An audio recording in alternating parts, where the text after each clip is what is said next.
ल साथीहरू नमस्कार। अब लसुन उखाल्न लाग्दैछु।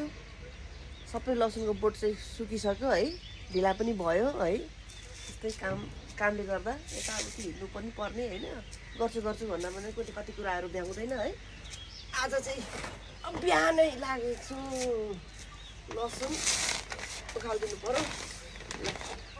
कति फलेछ, कस्तो फलेछ, कत्रो फलेछ, कति भयो पछि म देखाउने होला छु है साथीहरू। ल चिसो भएर माटो अस्ति पानीले गर्दा माटै सबै भिजेछ होइन। अनि त्यहाँबाट हेर्नुहोस् माटो यस्तो राम्रो छ।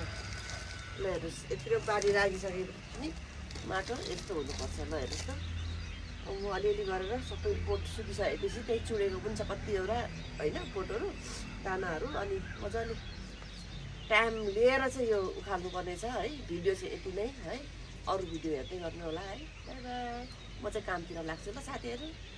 उखाले ल लसुन।